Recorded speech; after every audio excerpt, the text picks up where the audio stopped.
Members of the Commission, we are now live.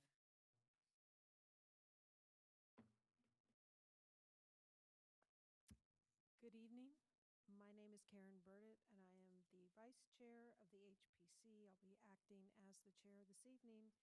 This is the September 4th, 2024 Historic Preservation Meeting. And as is our custom, I would like our commission and staff to introduce themselves, beginning on my left. Commissioner Mark Dominiani. Commissioner Dolman. Julie Pelletier.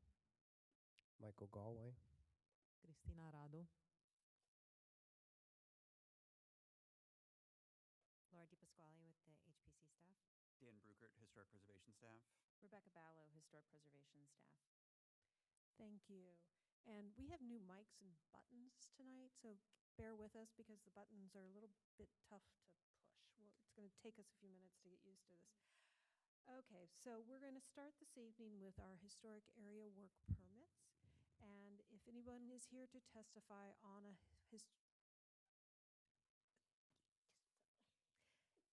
anybody here is to testify, please fill out a speaker's form down at the table and give it to the staff.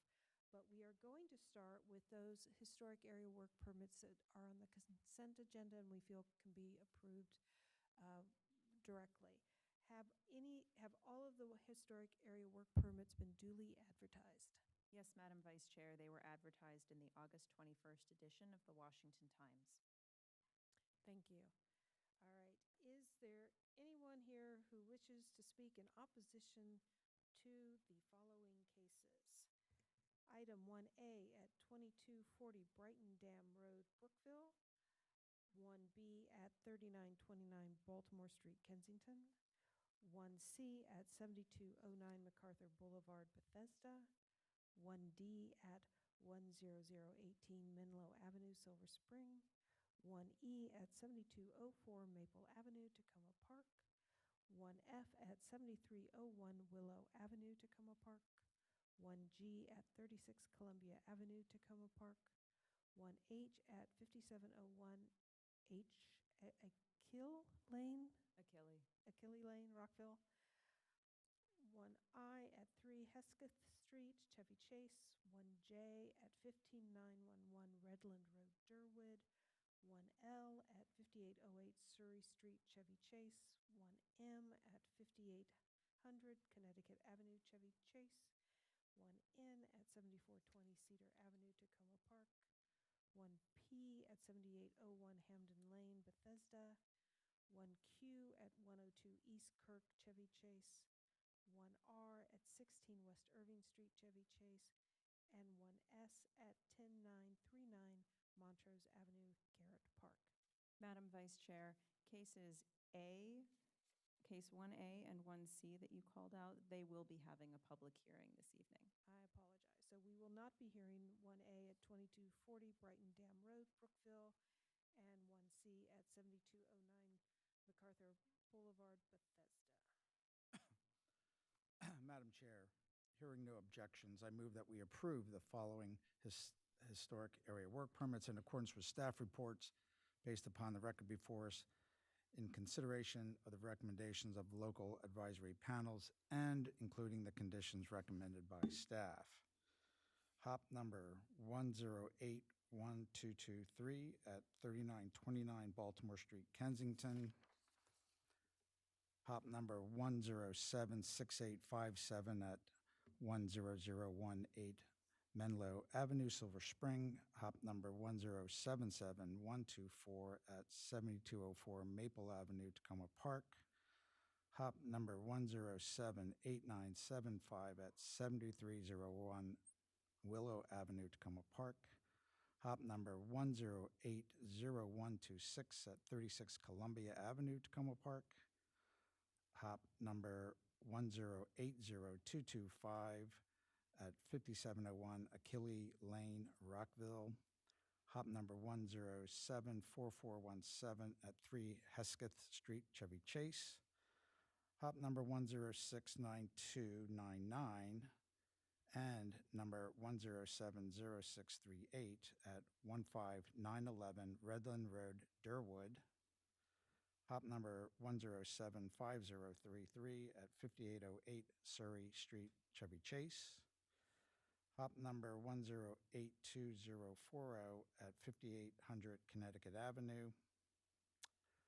Hop number pending at, The address is fine. We'll update that. Apologies.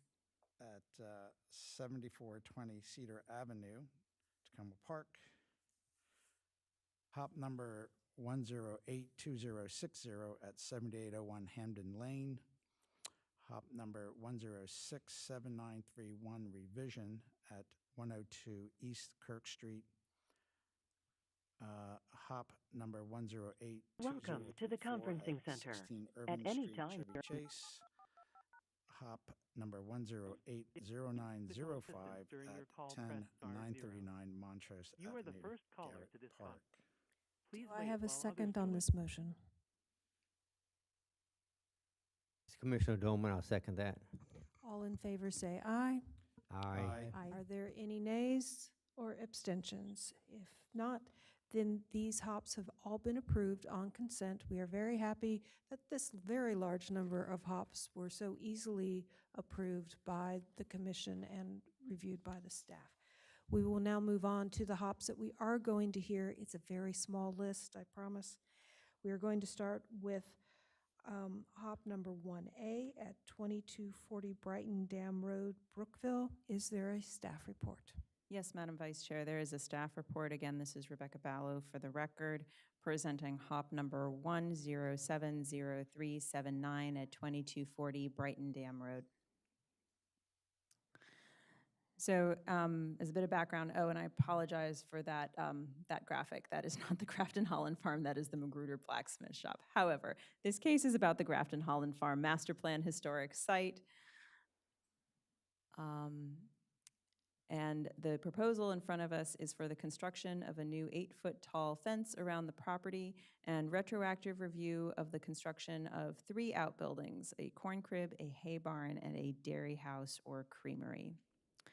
Starting with the fence, you can see in the proposal, this is also included in the staff report, the area of the master plan site that the applicant is proposing to enclose with the deer fence. There are representative pictures of the proposed fencing shown here and also within the staff report.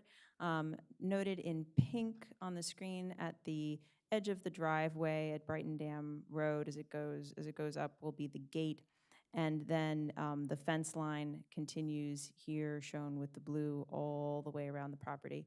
This is an agricultural property that is in active use, and the deer fence is meant to keep the deer away from the agricultural products and away from the farmstead. Next, we have the hay barn that is shown here, circled in red. The HPC approved the demolition of this building several years ago, and then the approval of that demolition had several conditions associated with it that the applicant was to come back and to check with staff about certain items. The building was rebuilt in the interim. It meets all of the conditions of the rebuild. You can see on the top the previous condition of the hay barn and then the rebuilt structure below. Next is the corn crib that was also approved for demolition several years ago. There were conditions associated with the rebuild. It was rebuilt, and you can see again with the stone foundation, the new siding, the standing seam metal roof, all meets the conditions of the previously approved hop. And then there is the dairy house, also known as a creamery. So you can see a little bit here on the screen. There's the ghost outline of a long since demolished dairy barn. Looking in historic aerial photographs, that much larger structure dates to approximately the 1930s, 1940s. And then this small building adjacent to it was known as a dairy house or a creamery. This building was not included in the previous proposal for demolition. However, in the intervening, the past 2 years, this building was demolished along with the other 2, and then was reconstructed, rebuilt roughly within the same footprint, with a slightly different configuration of some of the windows and doors, and there's also an exterior stair and a small deck landing that were constructed as part of the building. So staff findings for the fence, oh, and here you can see that much larger dairy building in this historic aerial photograph. So staff supports the construction of the 8-foot-tall fence. The property has retained its rural character and it remains in agricultural use. The farmhouse and the outbuildings are on a hill, really on a rise above Brighton Dam Road, and that view will be unimpeded by the construction of the fence. It is also similar to fencing that existed that we can see in this 1973 aerial photograph that's pointed out with the red arrow, and staff finds that the fencing meets Chapter 4A, A8B1, 2, and 3, and meets the Secretary of the Interior Standards 2, 9, and 10. For the outbuilding, all three of the outbuildings, they were in poor condition and close to collapse in 2021 and at the 2022 staff site visits. I visited these outbuildings during the current ownership of the applicants, and I had also visited these outbuildings prior to them acquiring the property, so I was very familiar with their condition. Again, the approval for the last HOP required the applicant to record the structures, deconstruct them, store the materials, and then submit a new HOP for reconstruction before they were rebuilt within a defined time frame. The HBC did not previously review the dairy house, but its demolition and replacement also should have been reviewed beforehand. However, staff supports the retroactive construction of all three buildings, finding these are not true reconstructions, but they are very close approximations to what was there historically. The buildings are built of very high quality materials with stone and concrete foundations, wood siding, and standing seam metal roofs. The corn crib and the dairy house have vinyl windows, and the dairy house has composite doors. However, again, these are not meant to be rehabilitation items. We're really treating this as new construction within an agricultural setting, and so staff finds that this use of alternative materials is appropriate in this instance. We find that the work meets Chapter 24A8B2 and 3 and meets the Secretary of the Interior Standards 2, 3, 9, and 10. Staff is recommending two conditions: that the applicant must confirm the depth of the proposed fence posts, which can just be confirmed via email to staff, and that the applicant provide specifications for the two doors to be installed on the rear elevation of the dairy house shown here in this photograph. And that concludes the staff presentation, and I'm happy to answer any questions. Are there any questions for staff? Commissioner Radu? One question about the condition of the previous HOP. Mhm. I didn't open it, so I apologize. But when you mentioned condition of recording the structures, was that like a photography, or was there any specificity to the type of recording that we would have wanted them to do? I'm rereading the conditions now. We did not require HABs level drawings or anything like that. We said that all structural framing members shall be photographed, numbered, and cataloged. All stone to be reused shall be photographed in situ. And the applicant did comply with that. He submitted photographs to me that showed he had the wood and the stone stockpiled, and that his contractors that he worked with, they did number everything so that timbers that were used in a certain way, if they were the right size, they were then reused in the new building. So the majority, and the applicant can speak to this, of the reused materials are inside the buildings. Thank you. Are there any other questions? Commissioner Haynes? Yes, the windows shown on the corn crib and dairy structure they're showing 6/6. Would that have been correct for the period of the structures? It would have been they looked to be late 19th century, early 20th century, maybe 1880s to 1920s construction, and that, yes, that would have been appropriate to that time. Even though the house itself dates to the early 19th century, there are no outbuildings extant on the property that dated from the first building period. Thank you. Are there any other questions? If not, the applicant can make their presentation. We have tonight Mr. Epperly. And if you would make sure your mic is on, it should be green. And identify yourselves and your relationship to this hop. Dwayne Epperly, am the owner of the property. This is Rachel Epperly, my wife, and we're the owners. So any questions that you might have. As far as the windows go, there were no windows in either one of those buildings, but we based the 6/6 off of our windows we found inside the creamery. And they were not usable, but they had 6/6 in the upstairs portion of the creamery. So we tried to replicate as best as possible. The framing of both barns, most of the framing of both barns are the actual original wood. So, you know, you're using timbers that are upwards of 200 years old. So well, yeah, I would guess. And, you know, we had a Mennonite crew come out, deconstruct the barn, and they were able to reconstruct the barn using the tenon and missing. And the stairs inside the hay barn. Yeah. I'm sorry.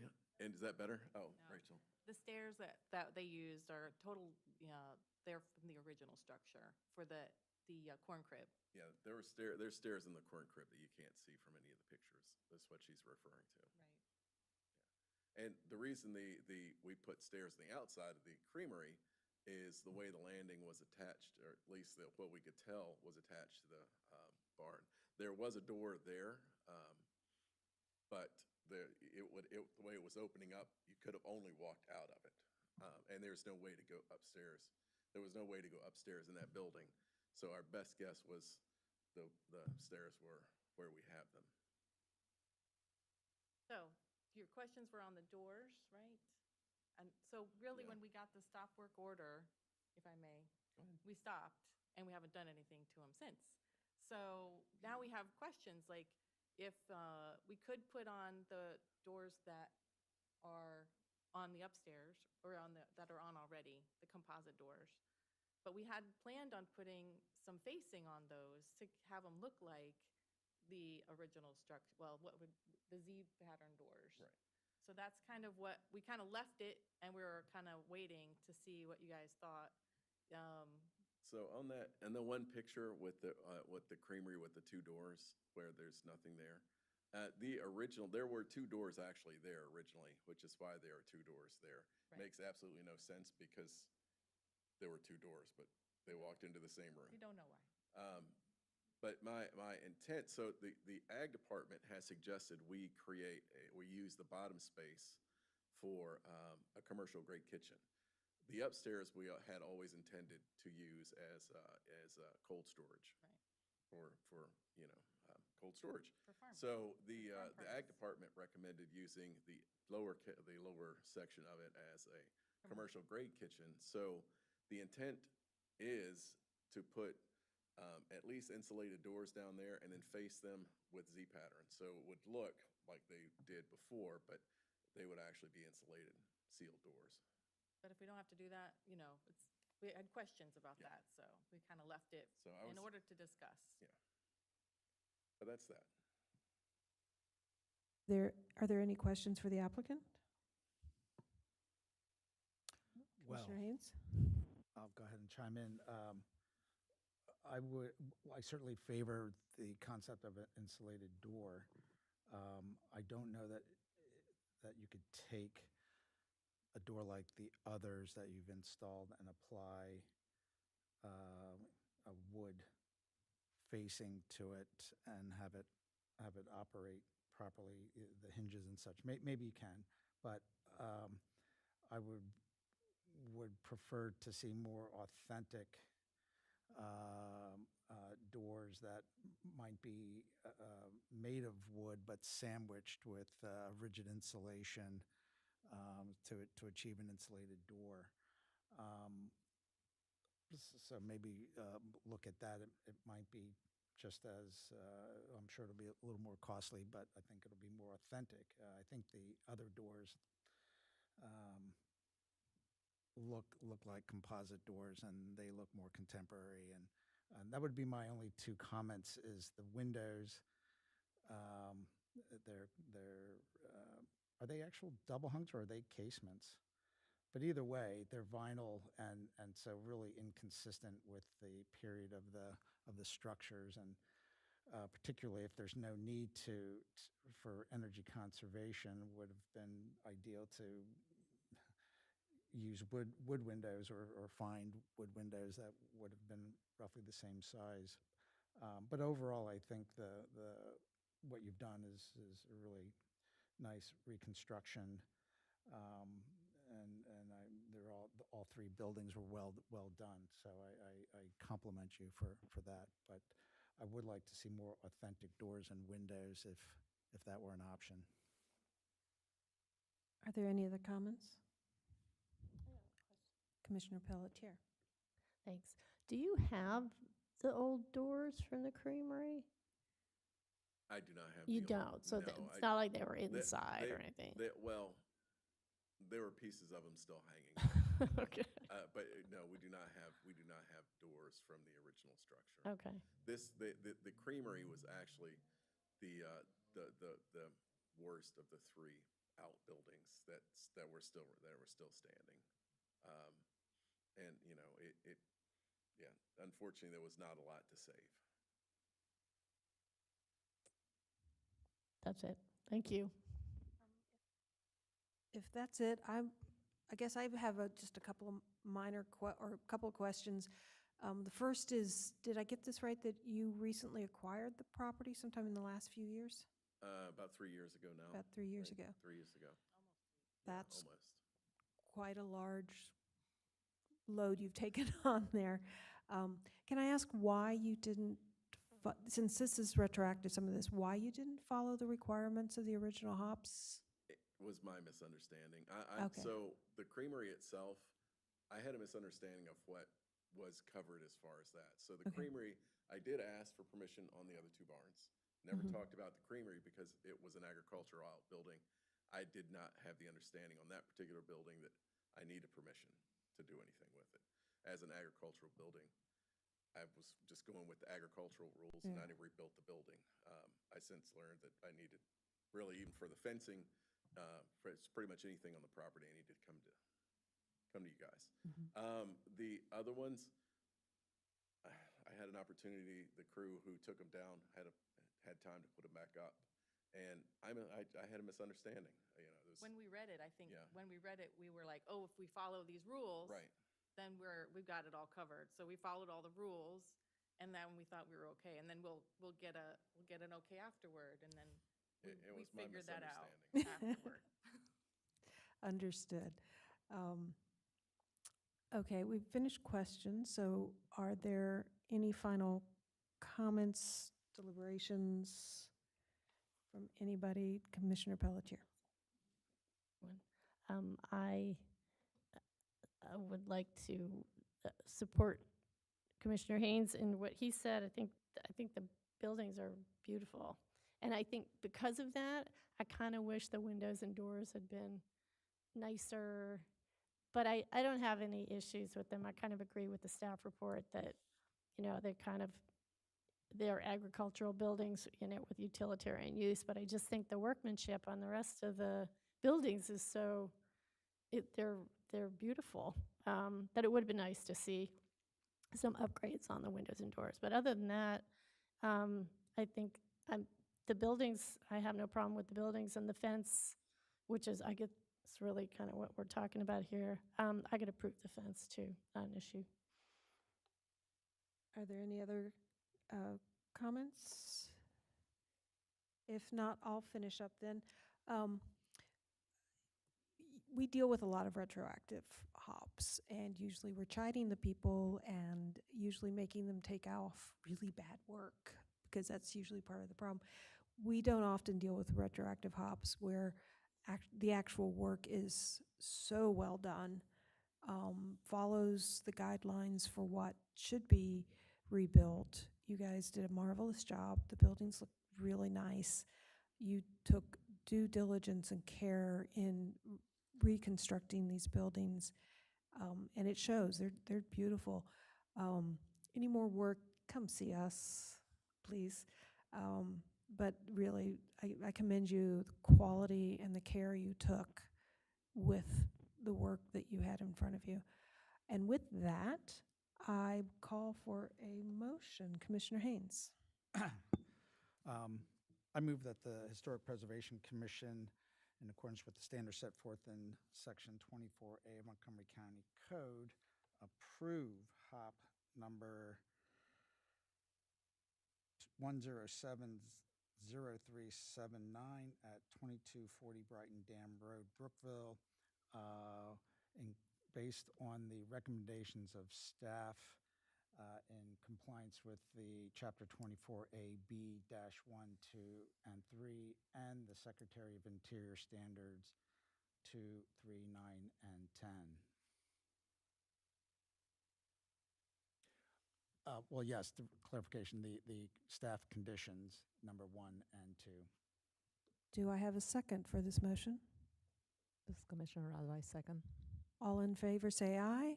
Aye. Aye. Are there any nays or abstentions? If not, your HOP is approved, and thank you for coming in, and again, very good work. Thank you. Thank you. Moving on to item 1C at 7209 MacArthur Boulevard, Bethesda. Is there a staff report? Yes, there is, Madam Chair. So this is another retroactive HOP application for 7209 MacArthur Boulevard in Bethesda. It's a contributing resource to the Potomac Overlook Historic District that actually fronts MacArthur, but is very difficult to see from it. And just as a reminder, the HPC approved a HOP in December 2022 to demolish a non-historic bay, construct a new addition, replace the existing skylights, install new porch railings, and expand the ground floor walkway. This HOP is reviewed under 24A, the Secretary of the Interior Standards for Rehabilitation, and the approved and adopted master plan amendment for the Potomac Overlook Historic District. So the applicant seeks retroactive approval to paint the brick foundation level of the house. And this is the before condition as part of the master plan amendment. All of the houses in Potomac Overlook were documented, so we actually have a snapshot from the winter of 2020, 2021, documenting all of the houses. And this is its current condition. The house was painted a uniform color, and that was not in the building plans associated with the 2022 rehab. So again, staff reviewed the approval documents and found no notations to indicate the brick was to be painted. Staff finds that painting exposed exterior brick is a disfavored historic preservation practice, except to cure some documented defect, which we've come across a couple of times. The original brick has no known condition or defect that would require painting or would recommend painting. And staff would have recommended the HPC deny the HOP to paint the existing brick, especially because the design guidelines state the painting of unpainted masonry surfaces will not be permitted. However, staff finds that the methods of removing paint from brick will require a physical treatment like sandblasting or soda blasting or chemical stripping. Both of these methods have significant drawbacks that can decrease the lifespan of the historic material. This being a mid-20th century building, the brick is much more durable than an 18th century brick that we've seen, but there would be damage nonetheless. Standard 7 requires cleaning using the gentlest means possible and discourages the use of chemical or physical treatments that could damage the historic fabric. So staff sort of reluctantly recommends that the HPC approve the HOP under 24A8B6, recognizing that the work is inappropriate, but acknowledging that the house's long-term preservation is better served by not requiring remedial action at this time. And the staff recommendation includes one condition that says repainting the subject property's foundation is not to be considered in-kind work, and any future alteration to the brick will require a HOP. Staff's hope is that perhaps the paint won't adhere to the brick all that well, and when it comes off, a thorough scrubbing with a wire brush may take care of the overwhelming majority of the paint. Or there will be improvements in those chemical strippers that are getting better and better every year. So Staff recommends the HPC approve it with that one condition, and I will answer any questions that you have at this time. Any questions for staff? Commissioner Radu, do you? Do we know about the type of paint that was it? Well, the applicant's here, and he may be able to answer that Okay, question. thanks. If there are no questions for the staff, then the applicant can come forward, please. Arthur Newmeyer, if you would have a seat, turn on the mic, make sure it's on green, and then identify yourself and your relationship to this project. Hi, my name is Arthur Newmeyer. I am the homeowner and full-time resident at the address. You have, I think, 7 minutes to make a presentation or to answer questions, whichever you would like to do, make an explanation. I think I'm happy to answer any questions. I don't have a presentation beyond saying that we concur with the staff recommendation. This was an honest mistake. I mean, we went, as was mentioned, we went through the HOP process for approval of the work 2 years ago. This is our forever home. We are, proud to be there. We revere the district and the architecture, and simply did not know that we needed approval for the exterior painting that we did. Okay, are there questions for the applicant? Commissioner Doman. Yeah, this is Commissioner Doman. The color that you painted it matches the walls above the, I guess, at the lower level. Was the house originally this blue color, blue-gray? It was sort of a dusty denim blue when we got it, and I don't know how many layers of paint it had underneath that. We bought it from the original homeowners. Did you repaint the whole house then? So the color that I see in this photograph was your painting, and plus you also at the same time painted the brick? Is that what happened? The color you're seeing in the photograph is the original, is the color that was on the house on the upper level when we bought it, and it's subtly, it looks, frankly, to me, it looks much more electric in these two photos than I think it appears in person. It's subtly different, but it's in the same color family of blue. Okay, so the main floor was always that color, and you basically matched the color for your brick. Is that correct? Correct. Okay, and is this visible from MacArthur Boulevard, or is it? You're on a hillside. I'm trying to figure out which way this slopes. The hill slopes down from the house toward MacArthur. I see. The house is totally obscured in the spring and summer months once the foliage comes in, and is partially obscured by sort of scrub and that growth that separates the house from the road in the winter months. Okay. And to follow up on Commissioner Radu's question, what type of paint is this that you put on there? I frankly don't know. I know it was rated for exterior use, but I don't know exactly what the make of the paint was. Okay, thank you. Are there any other questions for the applicant? If not, I've got a couple. I also noticed from the prior photographs before you painted was that the trim of the house was white and you painted it black. Is that typical in the neighborhood? Is that part of the color schemes that are part of the historic community? I think it's I don't know if it's historic. It's certainly reasonably prevalent in the houses that we've seen around us. Within the neighborhood and within the historic district that Potomac Overlook is? Yes. Okay, because we did review, this commission reviewed the Potomac Overlook Historic District application, and we reviewed all their materials, including paint colors and things like that. Did you discuss your plans with your historic group, the equivalent of the LAP? We didn't. We worked through the architect on on the plans that were brought before this commission, and we really, our understanding, which was obviously a misreading of the guidelines, was that exterior paint was not something that we needed to sort of socialize either in the community or with, you know, the relevant governing authority for compliance with historic guidelines.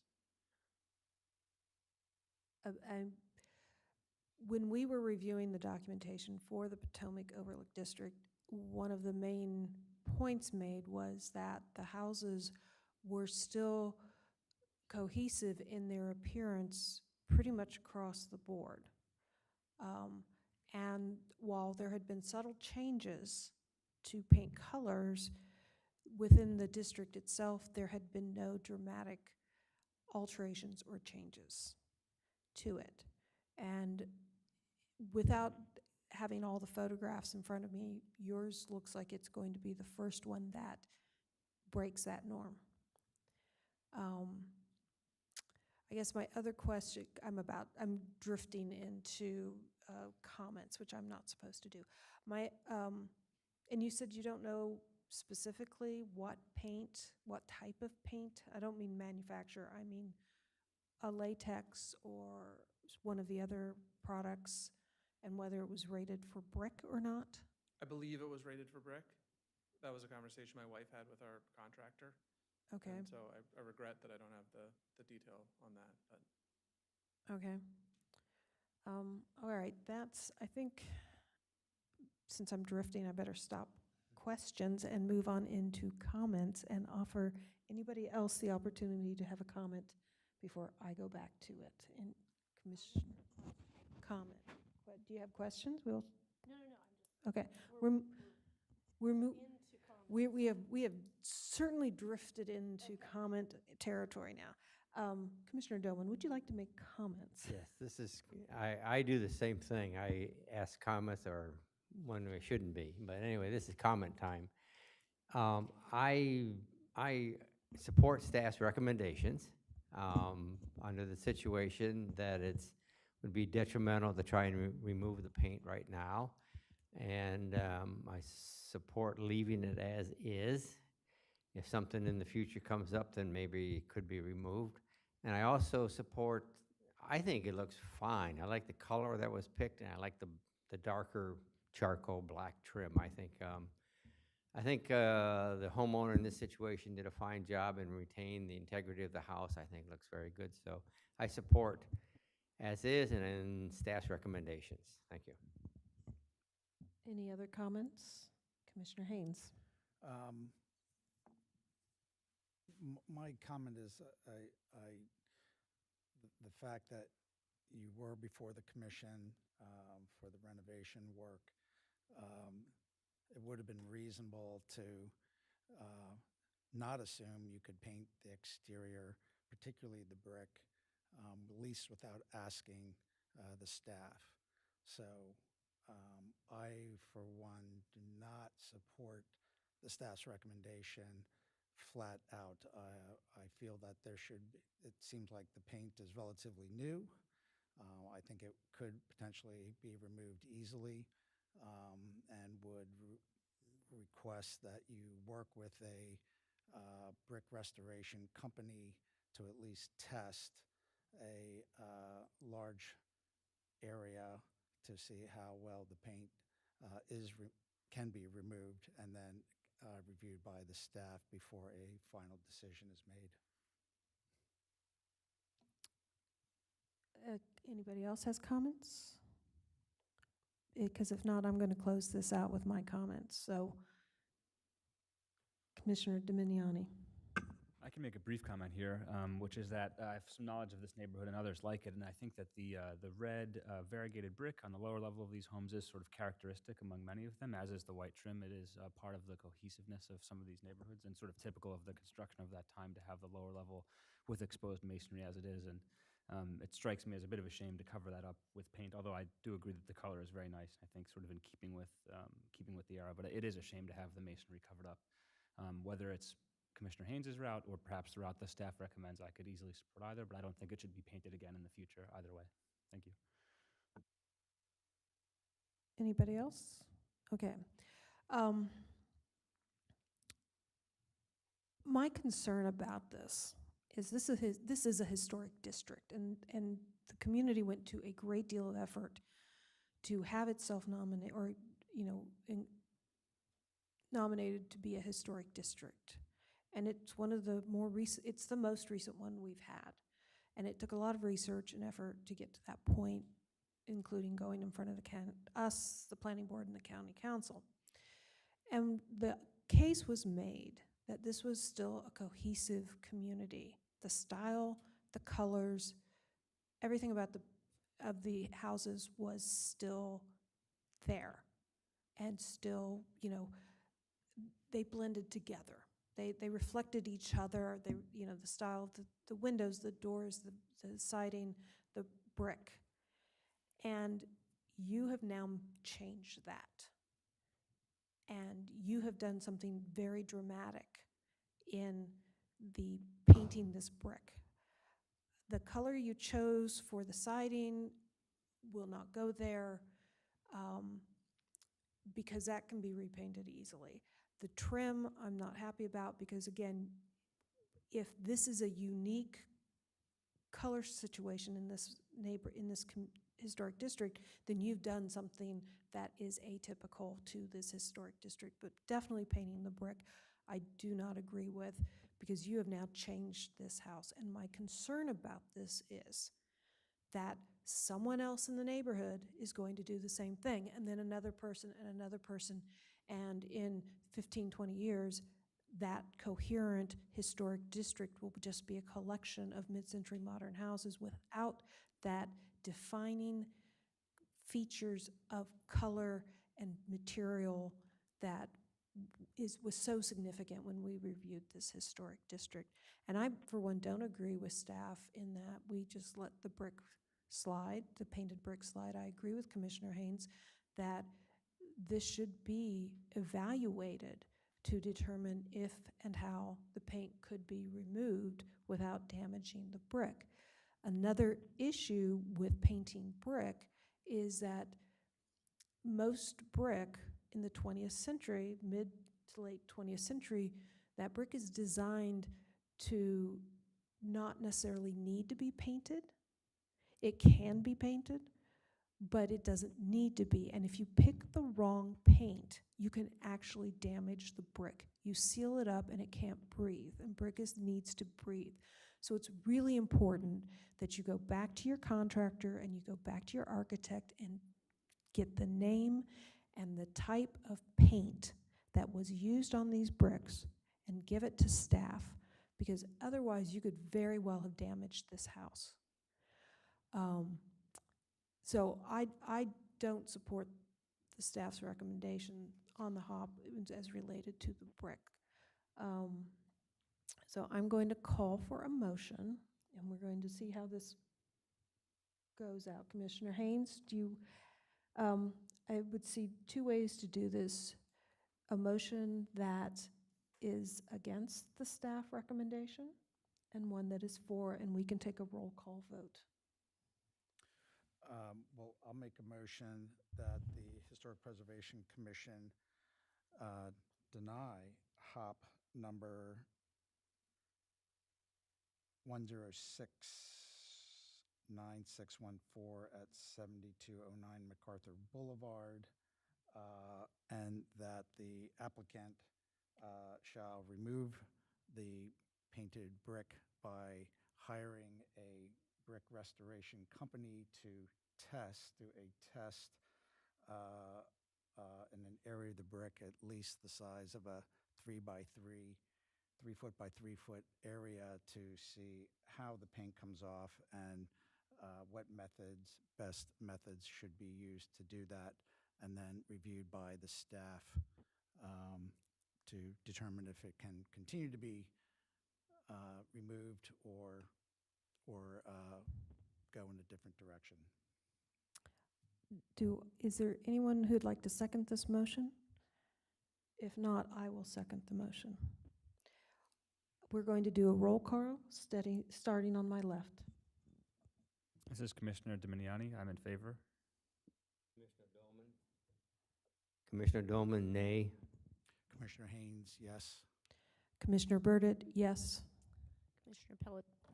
Commissioner Pelletier, yes. Commissioner Galway, yes. Commissioner Rado, no.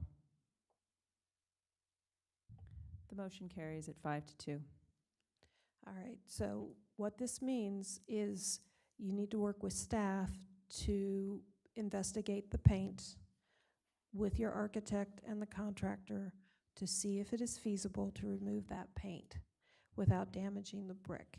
And if it is feasible to do that, then work with staff on remedial process to remove the paint. Do you understand? Yes. Okay. Staff, is there a way we can get word to the historic group for Potomac Overlook that something like this should be discouraged, will be discouraged in the strongest terms possible by this commission if someone else attempts to do it? The Communities Covenants Committee is acting as the LAP, so Okay. we have a conduit directly to them that we Okay. can reach out to. And that the qualities of this historic district must be maintained in the future. Thank you for coming forward. We do appreciate your attendance. All right, next item is item 1K at 8804 Old Georgetown Road, Potomac. Is there a staff report? Yes, Madam Vice Chair, one moment.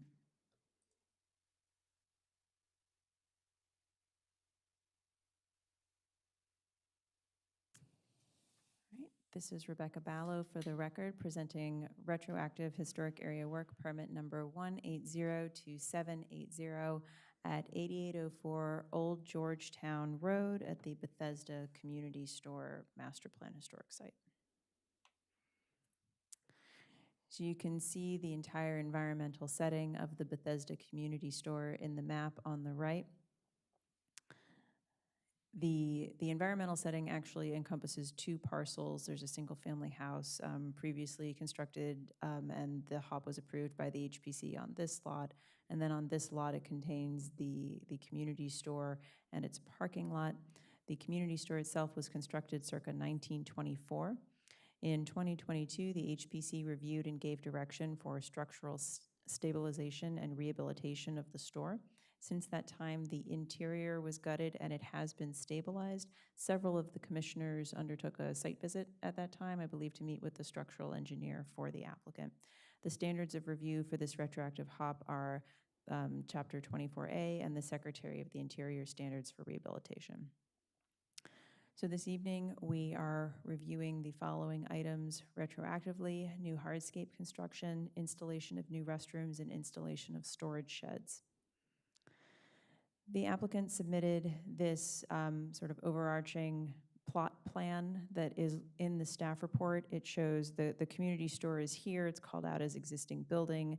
There's the patio area, the area where the storage containers are going to go, the location of the restrooms. There are also notes on here about installing a temporary attic cover. There's a hole in the gable end that they're just going to cover that up. And they're also going to be painting the building. But those items for work on the building itself do not require a HOP, so they're not part of the review this evening. So for the hardscape, the applicant is proposing a new patio that measures approximately 40 feet by 30 feet in size. It is constructed on a crushed stone base with permeable block pavers for the seating, and also proposing a new retaining wall measuring approximately, it varies from 16 inches high to 28 inches high with a bluestone top that is along the southern border of the property. So you can see here in this photo, the arrow indicates this is the patio area that's already been built. I wanted to get a lot of the parking lot in there so you could see I'm standing here at this vantage point, so even well away from the building. And then also the retaining wall is located here, again, along the southern property line. The applicant is also proposing to install new restrooms here, these portable restrooms located somewhat adjacent to the existing building. And then these storage lockers here that are currently located up against the side of the building are going to be relocated to this back corner. There are already a few there now, and all of them will be relocated here so that there will be no storage containers up against the side of the building itself. So staff is fully supportive of the applicant's proposal, finding that is consistent with Secretary of the Interior Standards 2, 9, and 10 and Chapter 24A, B, 1, and 2. And staff recommends that the HPC approve this retroactive hop, and I'm happy to answer any questions. Are there any questions for staff? Commissioner Doman? Yes. What we're asking to approve are temporary installations, is that correct? That's somewhat of a judgment call, I'll admit. They've been up on the site for more than 30 days, for more than 6 months. So in staff's mind, while they are temporary in the same sense that a mobile home is temporary, you can move it off the site, they've been there for quite some time and are intended to support the food trucks that are operating on the site and have been for several years. So in staff's estimation, that does make them a more permanent feature of the site, and we recommended the applicant just have them covered in a hop. Okay. And the temporary wall, I mean, that's a permanent, it's like a little boundary wall they put up between 18 and 28 inches, something like that. That is built and that is permanent right now? That is built and that is permanent, as is the patio. Okay, but the hardscaping, that could be changed if need be. It looks like to me it's just laid on top of the ground. That could be removed in the future also. The applicant can speak more to how the hardscape was actually constructed. If this were coming in new, we would have had landscape drawings, either by a landscape architect or a design build firm, that would have shown the cross-section with how many inches of a crushed stone and then however many more inches on top of that and the weep holes and all of that. So I don't have that to really adequately answer your question about how easy it would be to remove the hardscape, but the hardscape patio and the wall, the size and the quality of the materials that are used, those fall well within permanent features that we typically see and require a hop for. And in the future, this is the intended use for it. There's a building in front, but that's different. But this parking lot patio area will be considered a food truck area in the future. Is that correct? We don't dictate use, and I think that's a question better for the applicant about their intended use of the property. Okay. Commissioner Galway? Commissioner Galway, can you see either the restrooms or the storage lockers from Old Georgetown? From Old Georgetown, no, I don't believe that you can. You can see the restrooms at least from Green Tree, but no, they're not perceptible when you're going down Old Georgetown. Okay, thanks. I have a question. This is Commissioner Burdett. The little retaining wall in the photograph that shows the pink and teal picnic benches and umbrellas, yes, that one. That's the retaining wall there with the planting bed behind it. Yes, that's the retaining wall. Okay, just clarifying. Mm-hmm. All right, if there's no more questions for staff, we will ask the applicant to come forward.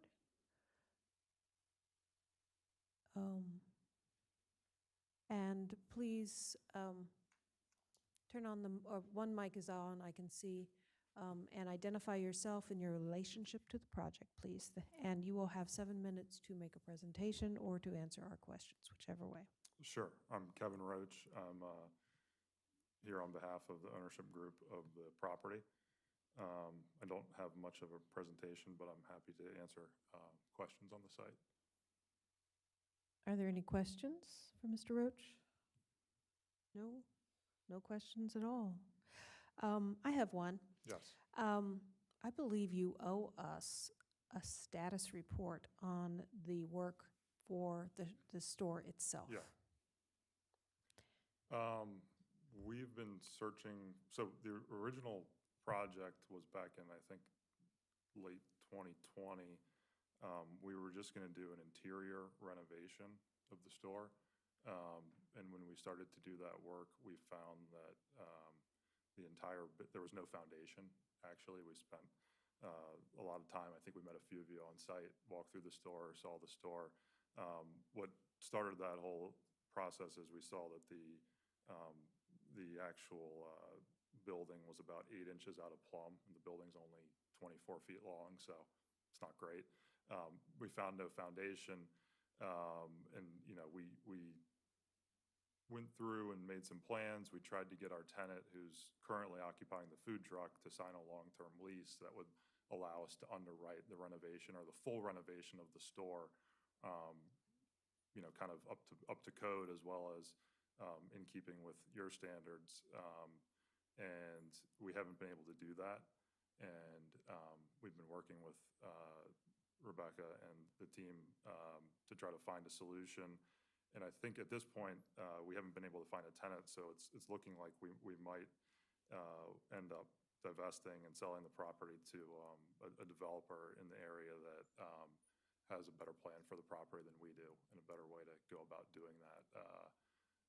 They're, you know, well-known builder in the community and are good at things like this, better than we are, because we haven't really been able to find the tenant. So as of about, you know, a month ago, we have a verbal agreement with them, and we're working through figuring that out.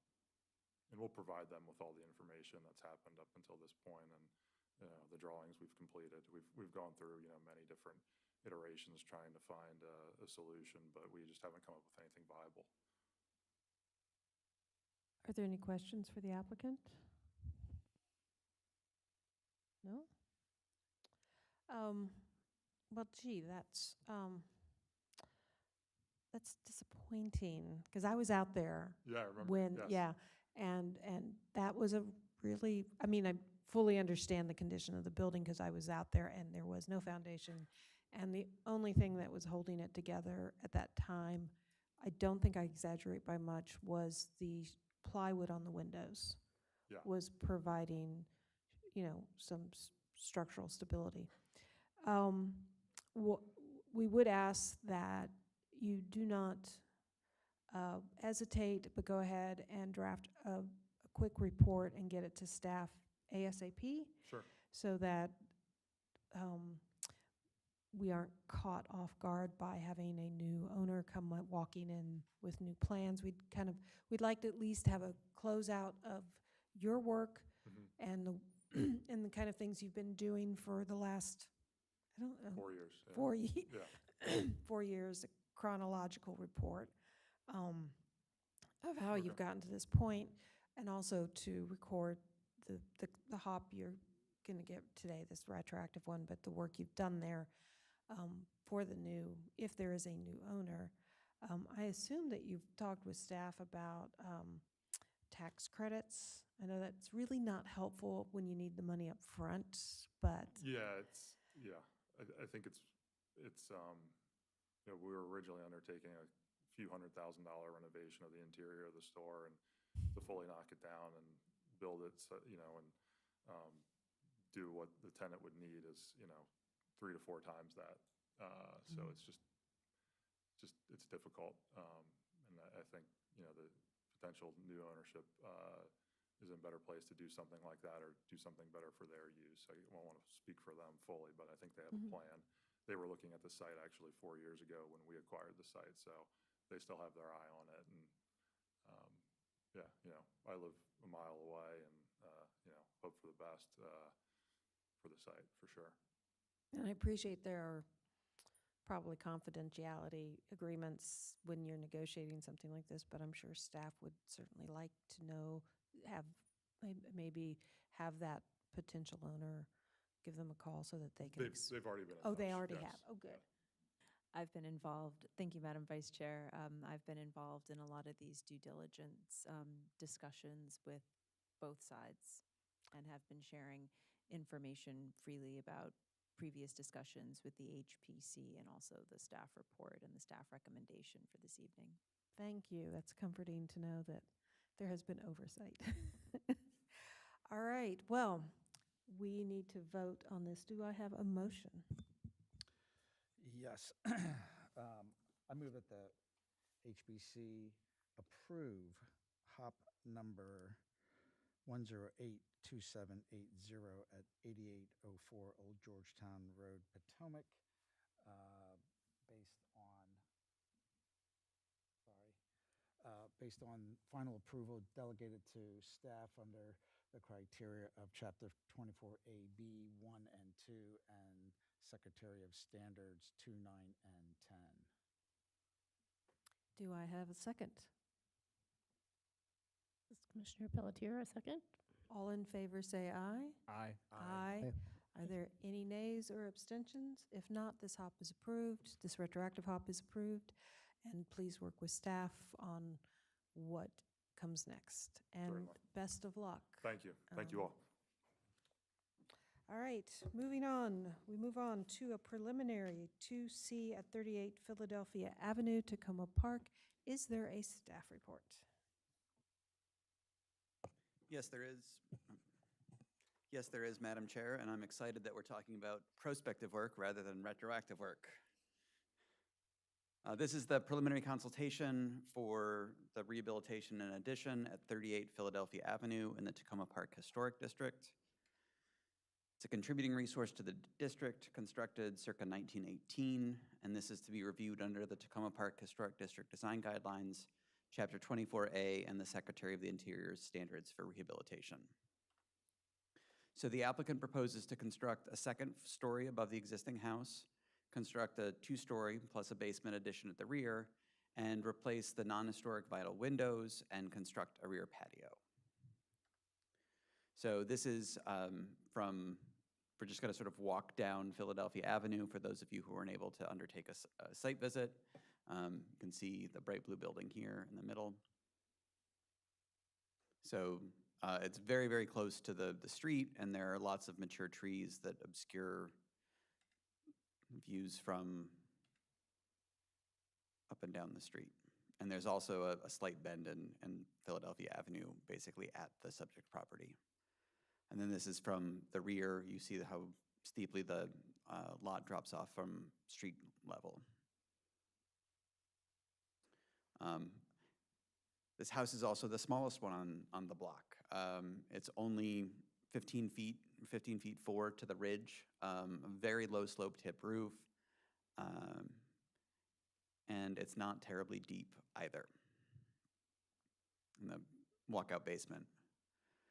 So again, the applicant proposes to construct a second-story addition with a large rear addition towards the rear, and then a stone or concrete patio. I think details are still to be worked out there. Based on the drawings, no trees look to be impacted by this, but I think that's something that the project architect can speak to as well. So again, they're changing the hipped roof to a front gable. Because of how close the front is to the building restriction line, they can build a new roof, but they can't occupy that space. The new gable roof will have vibra cement shakes, architectural shingles, AZEK or boral trim. These are all pretty standard features and materials that we see in building additions and new constructions to contributing resources in the Tacoma Park Historic District. And then there's a cross gable roof behind the new proposed front gable, and that will hide much of the proposed 2-story with a walkout basement addition proposed for the rear. That also has a cross gable. This is the left side elevation. This is the right side elevation. And then again, aluminum clad wood windows, fiber cement siding, stucco or parge concrete basement level. And then we'll go through the floor plans. This is the basement. The intention is to have an independent ADU in the basement at the rear. There's a proposed bedroom or flex space in the basement here. On the first floor, the proposal is basically one grand room in the rear. Of course, with the additional height in the building, they need to increase the staircase. And then, the spaces in the front are labeled office den, living room den, or an office. And then in the third floor, there are 4 basements or 4 bedrooms rather, and then 2 full baths. So staff finds that the proposal would not meet the Secretary of the Interior standards. However, the design guidelines control when there is a direct conflict between the two sources, and that's in your administrative regulations. Staff finds that the proposed house height at the front, which is 21 feet 4 inches, is consistent with the surrounding streetscape. The applicant in the application provided 2 streetscape studies, one with the existing condition and then one with the proposal. Unfortunately, those don't translate well into a PowerPoint of this size because they are so small. But I think that is a pretty good representation, and that's in the staff report and your board books. Staff finds that the proposed alteration at the front does not retain enough of the existing house and does not follow the existing guidance to satisfy the requirement. Staff additionally finds the proposed materials are all appropriate for the character of the house and the surrounding district. Staff finds that without this 2-story addition at the front, the rear addition would overwhelm the house and the character of the surrounding streetscape. But staff finds that most of the mass of the proposed addition will be obscured by the altered roof form at the front. Other factors will limit the visibility of the rear addition, including the narrowness of the lot, the narrow side setbacks of the adjacent houses, the curve in Philadelphia Avenue, and the slope of the lot down from the street level. So staff recommends that additional revisions to the design at the front of the house that retain more of the existing character would satisfy Chapter 24A in the design guidelines. And staff recommends revisions to the massing of the proposed addition to the rear to ensure that the form does not overwhelm the character of the property or surrounding streetscape. And so staff requests feedback from the HPC regarding the appropriateness of changing the roof form from a low-pitched hip to a front gable, the best way to integrate craftsman design elements into both of the proposed building modifications, the appropriateness of the rear additions design, massing and materials, and then any specific design revisions for either the front alteration or the rear. I will pull this slide back up as we enter discussion. And staff identified some additional information to be presented either at a second preliminary consultation or the HOP, including a tree impact assessment, window and door specifications, including profiles, and hardscape material specifications. I also wanted to remind the HPC that we received written testimony from the applicants, or from the neighbors to the left and the right of the subject property. Their objections summarized are they felt the addition was too massive for the surrounding streetscape, and they were concerned about the impact on the trees. Again, based on the site plan, it doesn't look like it will impact any trees, but the architect can speak to that. And I will answer any questions that you have at this time. Are there any questions for staff? Commissioner Pelletier. How far back from the face of the existing building are they not allowed to inhabit the second floor? I think that's a question for the architect, but I believe that they're limited to the building restriction line, which you can see cutting through both of these site plans at the front. Oh, But- that slanted line Yeah. that follows the street? Okay. Yep. Okay, thanks. Any other questions for staff? As you all digest this. I have a question. This is Commissioner Burdett.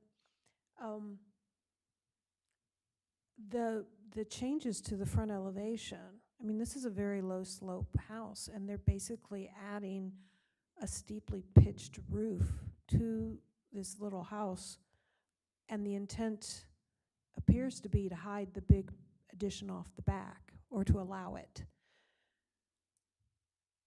Well, I mean, it does, but again, there are, they are intending to put, I'm sorry, this is the basement. They are intending to put 2 bedrooms and a staircase in the area over the historic house. So the roof will obscure much of the rear addition, but they are taking advantage of the second floor. The Tacoma Park guidelines are unique in that they actually contemplate second-story additions over one-story houses, but they're not very prescriptive about how best to achieve that while they still need to be compatible with the character of the house and the surrounding district. So there were a couple sort of precedent examples presented in the staff report. Some the HPC has come out and said, no, that wasn't successful, the one on Baltimore Avenue specifically. Thankfully, you had 25 years of hindsight to review that. I mean, I'm not, staff's being very upfront that these are challenging buildings to put a second-story addition on, but we also recognize that the subject house is about 800 square feet in its current configuration. Understood. But the house you're referencing on Baltimore Avenue was not reviewed by the HPC, correct? Or was it? It was. It was. Okay, so HPC. And it had 2 prelims. So Okay. Because I mean, they just came back not that long ago about their porch. Correct. And we had it was, lengthy it was, discussions. It was during those discussions that the commissioners were sort of talking about, boy, I don't think we'd allow that addition today. So that was sort of what sparked that. And you know, staff, the HPC is not bound by precedent, but you are informed by your prior decisions, and that's why staff included those images and case studies in the staff report. Thank you. Are there any other questions for staff? If not, if the representatives of the applicant would come forward, I see Mr. Damian Peters, and who must represent the LLC that owns the property, and then Richard Vitullo, the architect. And if you'll come forward and have a seat and make sure the green light is on, and then identify yourselves and your relationship to this project, and then you will have 7 minutes as a group, all of you together, to make a presentation or to answer questions, whatever you want to do. It's your 7 minutes, okay? Thank you. Thank you. First, I want to really thank the commission, especially want to thank staff. This is very much my first time both significantly renovating a house, moving into Tacoma Park. They've been extremely helpful as we've gone through this process. So really just want to quickly give a little bit of background in terms of our approach to this project and some of our design decisions in terms of really trying to come up with something that works for the commission. Excuse me, I'm so sorry. Can you please identify yourself by name for the recording? Thank you. Apologies. Damian Peters, the sole member owner of DTP RE Fund LLC, which is Damian Tyrone Peters Real Estate Fund. All right, thank you. Sorry. Next. No problem. Damian, I'll drive, so just give me a nod or something. And all right, there you go. All right, so just to give a little bit of background, I've brought a portion of my family, the family that can stay awake. If you see several others, they are watching the ones that can't stay up. We're a multi-generational family, so I'm originally from, I was born in Maryland, in DC. My mother and my father immigrated from Antigua, the Caribbean. When he came, he brought a lot of them with him. Right now, my mom has Alzheimer's. She's had it along with both of her sisters. So we've always known that having a place for her sisters were carried by other members of our family. That's always been the plan for us. We took a good 10-year hiatus out of the area. Out in California a little bit, I worked in tech, got a chance to go to school in Boston, got married, moved abroad for a little bit. But when my father passed and after COVID, we decided to come back because really, it was becoming time that it really made sense for us to be back in, really move into the next phase of the plan. And just to go back to the number of people, it's around 7 people that we're looking to move into this house. My mother, it will be a full-time caretaker, my 2 children, a dog, my wife, and potentially another grandchild. Moving on. Just a quick background. When we came back, very difficult in terms of trying to figure out where we wanted to live. Anyone who's been to Berkeley, our son is born in Berkeley. Tacoma Park really brought that back, that feel and that vibe from the no nuclear zone to the lush foliage and greenery. and just the general area. It felt like it would be a good place that if someone, we could rely on neighbors and other friends in case someone got lost, where our kids could grow up and we could really come back and be settled. As my wife told me, we're not moving anymore. So in terms of getting here, we spent a lot of time. We finally decided on Tacoma Park. We moved back during the pandemic in 2020. Multiple realtors all over the city. We eventually gave up and decided we were going to move to Olney. And then I have several rental properties. So a few years ago, coming back to the area, I tried to focus really on my rental properties to take care of my two kids. I used to work in tech. My wife told me I worked too much. So when we got pregnant, and I took it very seriously. So I have been buying small off-unit properties in Prince George's County, where I'm from originally. I renovate them, I rent them out. We're really proud about the qualities of houses that we put out there. And this was the first time I was going to be able to use kind of these skills to actually benefit my family as opposed to benefit my son's college tuition. So when we found the property, it was late at night. I called, I took my son, he was 6 at the time. We went around with the flashlight. The neighbors actually mentioned they thought someone was breaking in.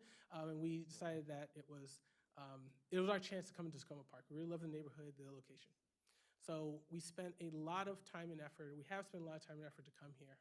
We talked to countless architects from all over the county and the area with his interest and experience in historic buildings. We found Rick, who is local to Tacoma Park, really knew the area, has been to the board many times, and really has been great in helping us figure out how we can bring something that really best represents the house, the neighborhood, and our interests.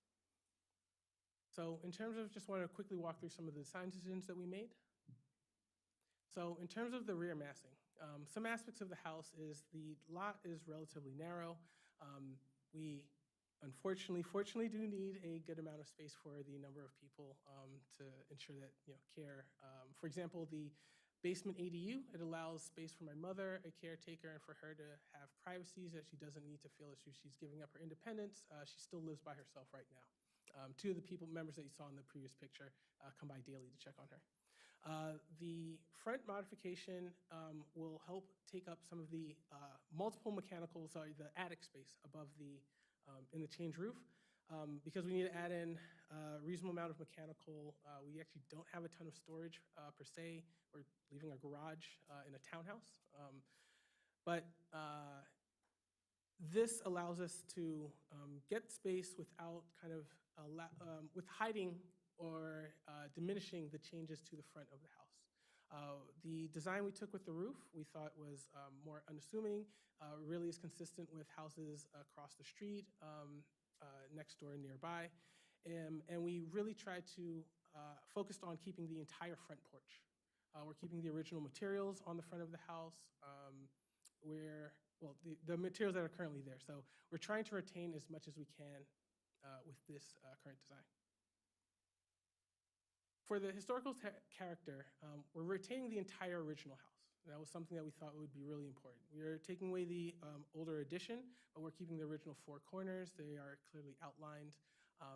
And we looked into ways to either minimize touching the top of the original house, but it became really, really hard and complicated in terms of not putting young children on separate floors and aspects like that.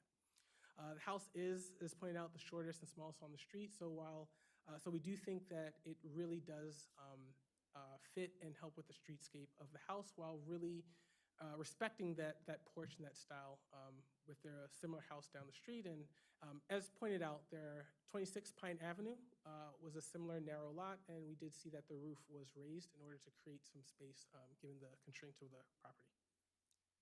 And lastly, we focused on the frontscape having minimal street impact. So we actually took some inspiration from our neighbors. It's a new construction house at 36 Philadelphia.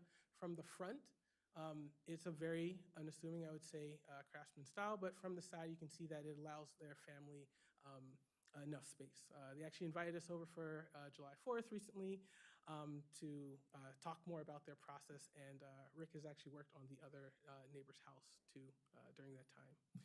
They also mentioned, as you can see, where that car is parked.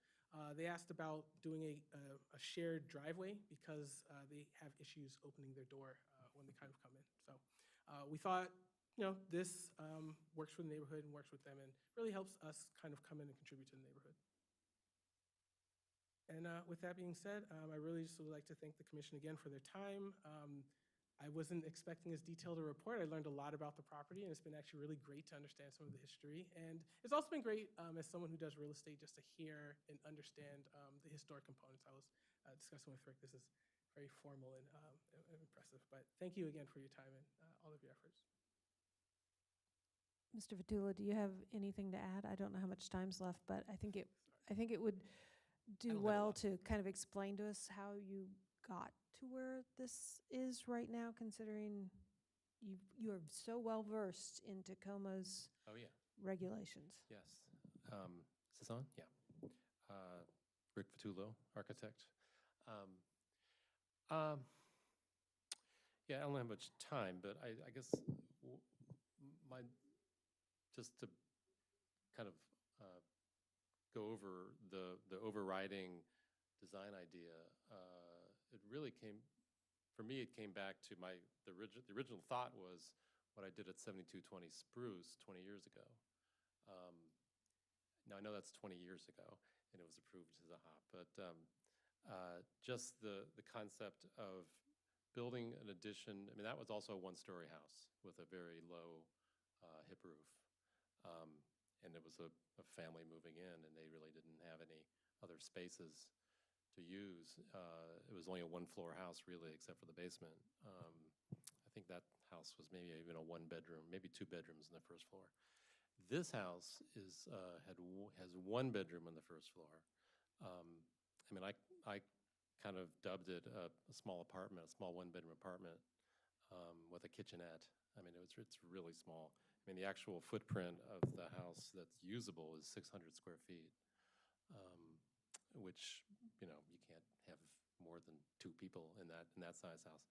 But anyway, so the main inspiration for this design was to balance building an addition that can house this family with 6 or 7 members in it, but not build an addition that loomed over the existing house. And that was a challenge. But I thought the concept that we came up with for 7220 Spruce of building the addition, but kind of disguising it behind a cross gable, it was a strategy that I think worked pretty well for 7220 Spruce, and I used that same principle for this design. And I mean, luckily, I think the topography helps us in this regard because the site slopes away, so we can sort of bury some of the needs behind the property. So that's the overriding concept for the design, and trying to also create a house that did not stand out, that it really fit in to the neighborhood. And the height really matches the average along the street, and the open space that occurs between houses is also pretty much along the same lines.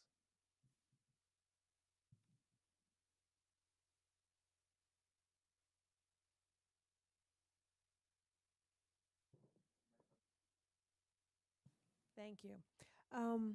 Any questions for the applicant, Commissioner Doman? Yes, this is Commissioner Doman. Is the house, or the proposed addition goes behind the house and it goes towards the back of the lot. My question is, can you go farther back? The lot in the plot views that I've seen, it looks like it's not a very deep lot to me. And do you have a restriction? Are you up against that restriction, or can you move back another 10 feet or 5 feet back into the lot to make the addition skinnier and push it back more? Yeah. Well, as it is, we're we're almost matching the existing footprint of the house with this addition, and I know we didn't really want to push it back much further. Number one, to overwhelm the existing house, but also to allow some kind of yard in the back. I mean, the building restriction line, as you can see on the site plans, it's still about 10 feet away from the back of the house, but we really didn't want to push it back further for both those reasons.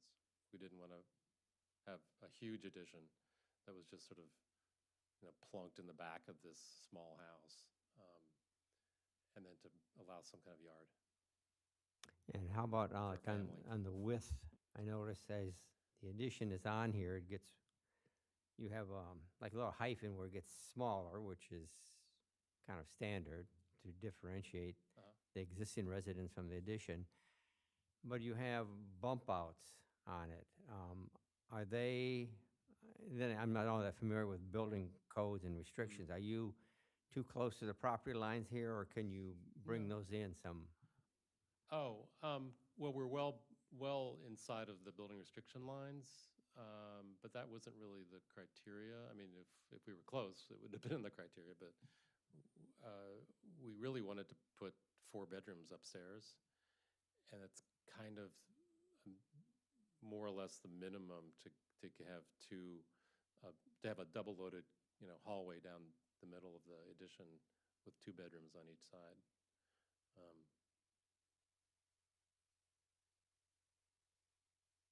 Any other questions for the applicant or the architect? Commissioner Haynes. Thank you.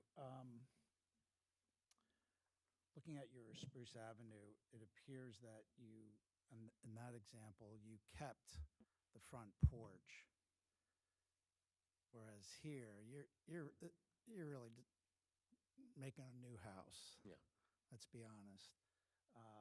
You're changing the entire hip roof. It's no longer a cottagey house. Understand why.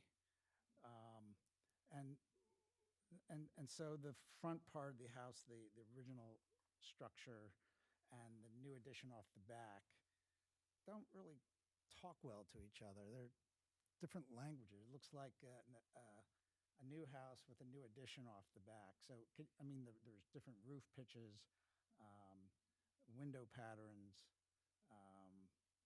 Can you talk a little bit about, how you arrived at that massing and the roof forms? And it seems like, it's not cohesive in my opinion. Well, this was a challenge. It's a very large addition, granted.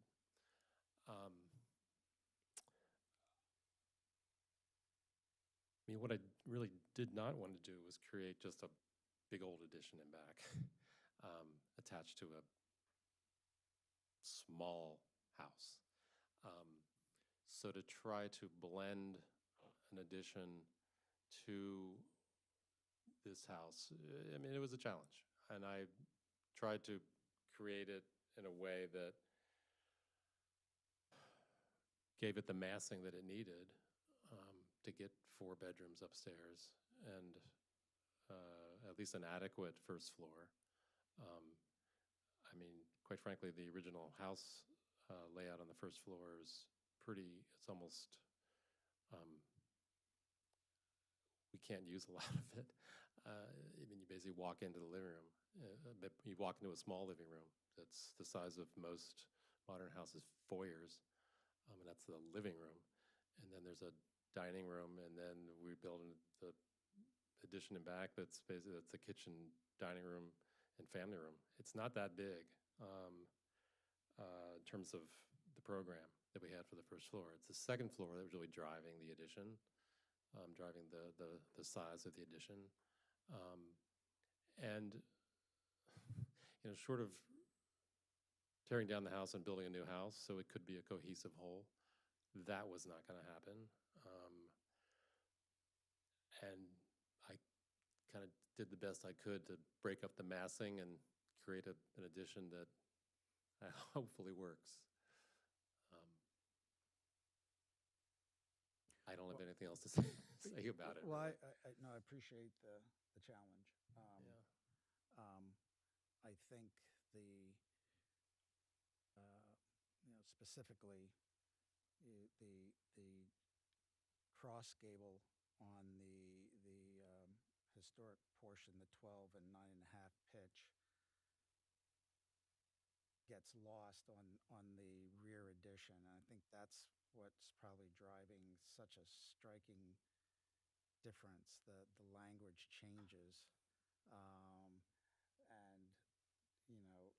I think that's your challenge, is to get those roofs to be more compatible, in my opinion. It does seem like two disjointed masses.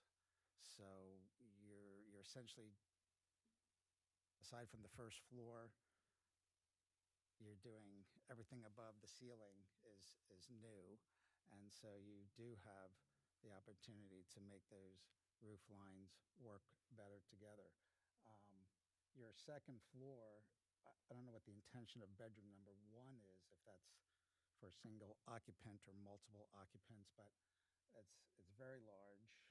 It could be reduced and brought in. I think the overall comment is the addition off the back, and it is a challenge, I get that, but it's very large compared to the original structure. It's as you said, it's basically the same depth, but it's wider than the original structure, and I think that's where you get into trouble with the massing. I appreciate the street front views that you provided. That does show the relationship of the house height to the rest of the street, and that certainly is scalable, or in scale. But as we know, we see things in 3 dimension, and we understand things in 3 dimensions. So you will see the house walking down the street. You will see the back part. There's no hiding that. So I do think you need to try to reduce the addition footprint, work on the roof lines to make them more compatible. I see that in the real elevation. You've gone to the windows are more contemporary in nature. I don't know if that was intentional, as opposed to a gridded window on the rest of the 3 sides. So that feels like the rear facade feels very different from the other 3 sides, in my opinion, because of the shallow pitch roof, the undivided windows. So again, I think the massing, the architectural language is inconsistent front to back, and I think that's where things fall apart.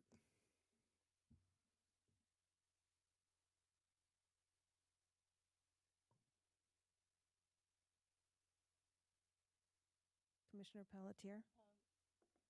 I was wondering if you had looked at saving more of the porch roof form. Because these houses, I don't know, there's a few of them, kind of scattered around Tacoma Park, and they have their own charm. And by altering the hip of the porch, I think you're really kind of eliminating, except for the sort of keyhole opening at the porch, which I appreciate that you saved. I'm just wondering if you studied keeping more of that form, because that's really the distinctive form of the house. Yes, there is. Okay. There were many discussions about keeping the front hip roof. In the end, we wanted to present this one first as a way to offer an alternative that we think still is in keeping with the neighborhood context. Okay. So yes, there were many discussions about keeping the front hip. Okay. And it is still in the works as a possibility. Did I hear somebody else had a question down at this end? No? No? Oh, Commissioner Galway. It's Commissioner Galway. You mentioned that the usable square footage was somewhere around 600 square feet. Once, with this addition, what is the size? Oh, I don't have that off the top of my head. In the footprint? The square footage, the total square footage once this was done, approximately. I mean, is it double, is it triple, Oh, is it the total square footage? square footage. I want to say, I mean, 600 is the footprint. It does not include the basement. The basement has no legal bedrooms, and it has a barely usable bathroom existing. So there is a basement square footage of also about 600. Now, this does not include the rear addition, which we feel is really, we can't keep it. It's built poorly and it has a low ceiling. So eliminating that from the existing footprint, it's 600 square feet on each floor, so it's 1,200, the existing square footage. The new is more like 3,500. Okay, thank you. Okay, since we've had question time, now we're going to have comment time. I think I'm going to start off. Usually I go last, but I want to get this off my chest. All right, first off, I do appreciate the circumstances. I had a very similar family situation, and I know how very, very difficult it can be. I also don't live that far away. I live over in East Silver Spring in a very small bungalow, but it's just two of us, so it's enough for us. But they are very small houses, and trying to get a second floor up is just impossible. So I do appreciate your position. That being said, I think you're trying to do too much with this little house. It is a contributing resource in Tacoma, and that does restrict what all you can do to it. Now, on this commission, we hear a lot of things. Not all of them are like tonight, where you really heard some extremes. Most of the time, it's a pretty common, normal flow of applicants and discussions. But we do get a lot of historic houses with very, very large additions off the back. And that's in Tacoma, it's in Chevy Chase, it's every place. Everybody wants to basically add an addition that is larger than the original house. And most of that is always the grand room, kitchen, great hall, kitchen kind of thing, and a master suite. I mean, that's typically what we see are those two spaces take up these enormous additions. But this is an interesting house. And I've drawn a blank on the address, the one that has a similar porch. Not spruce, huh? Pine. 26 Pine. Pine? Is it pine over No, there? Pine was the raised, 26 Pine was raised, it was Is it Baltimore. Boston? Baltimore. Baltimore, Baltimore. yes. Okay, that's close. That's about halfway between your house and where I live. So I'm always walking past it on my walk. And I find that solution not ideal, but they kept the original porch form and the front roof form and then put this big box on the back, okay? And I remember when that came through recently, not that many couple years ago, because they wanted to change the porch around, and we gave them a hard time about it because the porch is such an identifiable feature. It's kind of unique. There are very few of this type of house in Tacoma. Most of the houses are bungalows or the two-story kind of frame thing. But your house and the house on Baltimore are two of a kind. And I think back then there were only a couple of more scattered around Tacoma. And that makes it kind of special. So I'm wondering if trying to make all these pitched roofs and turn it into a bungalow, a massively big bungalow, but a big bungalow, is maybe the wrong way to go. I think maybe take a more modernist, 1930s modern approach, kind of what they did over in Baltimore. Maybe that's not so successful, but it's that kind of modern, look to it where you're basing it more on the blockiness of the original house and porch and that low flat roof, and then you put the addition on the back, and especially since you get to go down, I'm wondering if that might not be a more successful approach. And there's a house, I think it's on Flower Avenue. It's down the road from the Flower Theater, kind of towards Dale. There's a streamline house. Now, nothing like your house, but it's one of a kind. It's really neat. It's a beautiful little house, and they've done a great job restoring it and adding on to it, I think. But it's that kind of a design. It's just a very, very different look than the pitched roof form, because I really, Mr. Vitula, you're a really successful architect in Tacoma. You've really done some amazing additions that blend. This isn't blending at all. It's just forced. And I think you need to step back and explore some other approaches to this.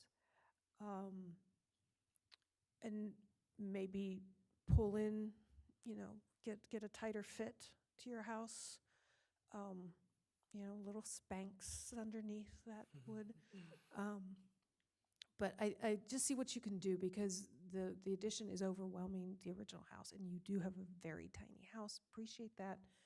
There's no way you're fitting all your family in the original house. You need an addition, but I think it's really just that gable on replacement for the front porch roof that just like, there's not going to be anything left of the original house when you're done except a stucco base porch.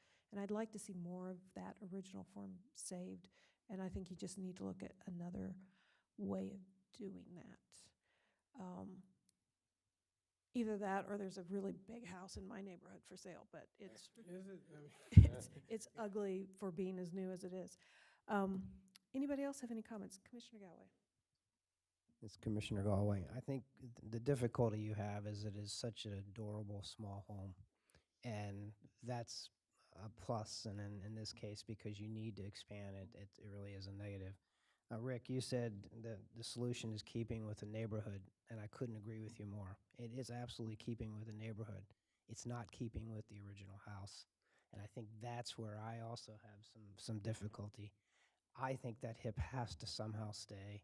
I think that front addition has to somehow stay, and maybe that idea of changing it up in the back, in a way that you're not trying to redo the whole thing, but it's and I'm going to go way out, and I don't really mean this, but like a glass, something that is set apart and different. I use that as an example only to say that maybe there's something you could do that is clear, that is not part of the original house. You maintain that beautiful, quaint little structure, and then boom, and maybe we can see something that we could say it's not competing, but it rests comfortably behind that existing structure.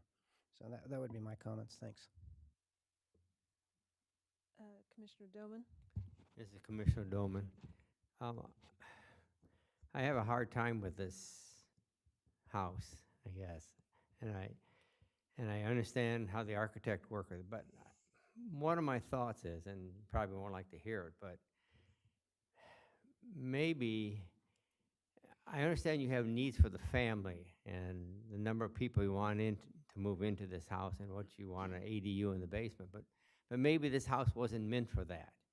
Maybe this house was meant to be, instead of being this big addition of 3,500 square feet, maybe this house would be better if it had 3 bedrooms instead of 4 bedrooms in the thing or so. Maybe you're trying to do too much with a small house. I guess that's my opinion on this thing, is that, yeah, we can work with the roof lines, and yeah, we can probably push it back on the thing, but I think everything you're doing, this house just doesn't seem like it wants to be that big. It's not that big to start with. I like the hip roof over the porch. I think that's a defining feature, and I just don't think it needs to grow this size. I think maybe something smaller would be more appropriate. And then again, if it was like 2 people or 3 people, a small family moving in, you would have a lot smaller addition you'd be working with. You're working with a large family trying to make this house bigger, and I just don't think that this house really needs to be that big. I think it should stay reasonably smaller, so those are my comments. Commissioner Pelletier?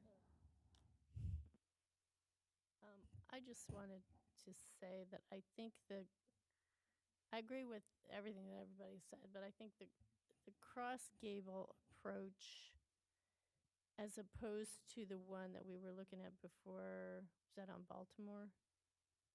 Where it was just kind of the 2-story thing in the back with the hip roof. I think the cross gable is a better approach than that one. I didn't think that one was successful at all. Don't know how it got approved, but so I think I mean I kind of agree. I think you're trying to do a lot with a really teeny house, and I love these little houses around Tacoma Park. There's only like 4 or 5 of them, I think. But if you were gonna do it, I think the cross gable is a decent way to start. But I definitely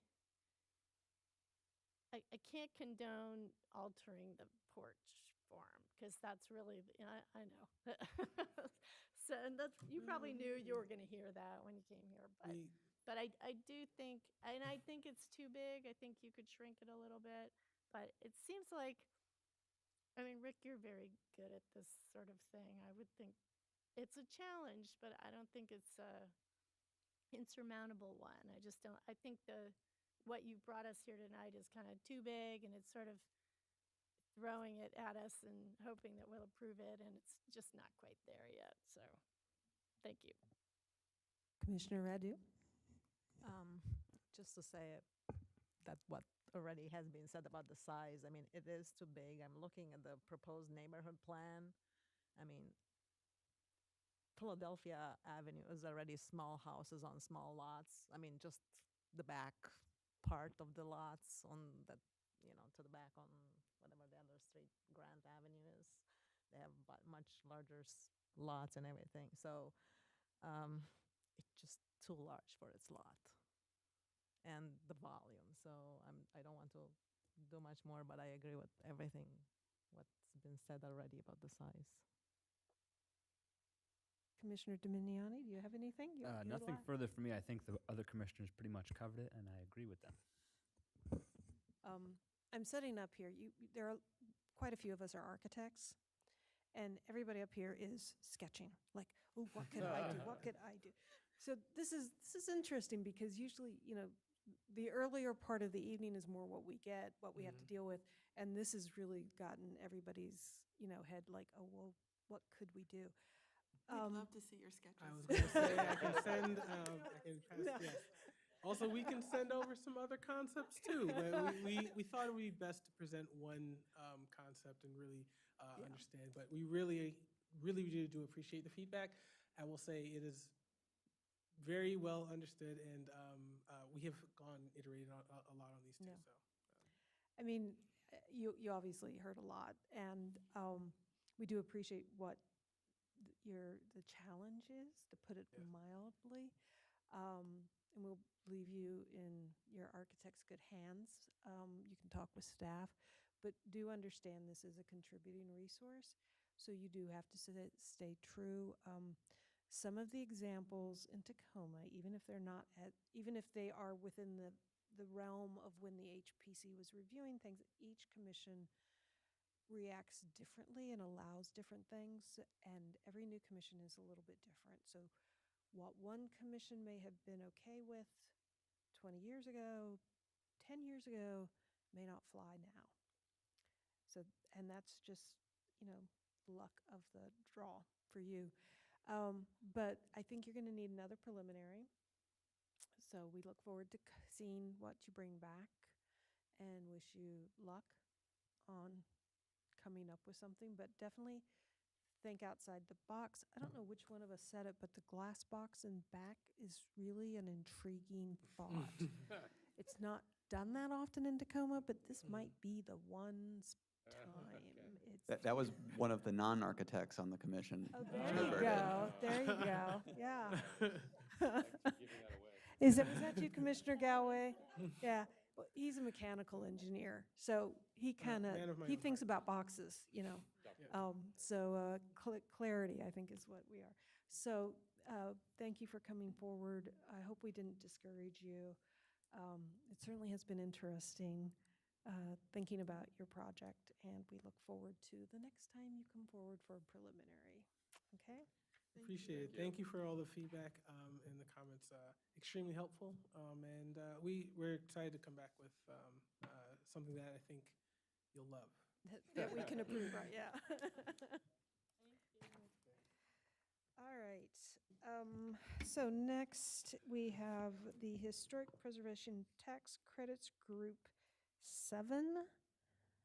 Do we have words about that? Yes, Madam Vice Chair. So we have for your consideration tonight Group 7, which consists of 7 applications with a total dollar amount of $533,971.36 for your approval tonight. And did I see one that was completely denied? Yes. That was interesting. Yes. Don't often see that. You do not. I don't need a full story. It would be interesting, I'm sure, but I thought it was pretty self-explanatory. We'd be happy to talk about it further if you like, but yes. Not right now. Unfortunately, we did recommend denial of the full amount. Can I have a motion from somebody about the tax credits, that we approve them? Anybody, please? Commissioner Doman. This is Commissioner Doman. Madam Chair, I move that we approve Group 7 of the Historic Preservation Tax Credit for an amount of $533,971.36. Do I have a second? Commissioner Haynes, I'll second. All in favor, say aye. Aye. Aye. Aye. The tax credits are approved for inclusion in a later submission package. Minutes. We have minutes, 2 sets of minutes this time, July 24th and August 14th. Has anybody read both of those? Oh, Commissioner Galway, you've read them. I'm so pleased. Yeah, this is Commissioner Galway. Yes, I have read them, and I make the motion that we approve the meetings both on July 24th, 2024, as well as the August 14, 2024 meeting minutes. Do I have a second? Commissioner Haynes, I'll second. All in favor, say aye. Aye. Aye. Aye. Good. There are no commission items tonight, and staff item was postponed. Anything else do we need to talk about? We are adjourned. And it's not even 9 o'clock, folks.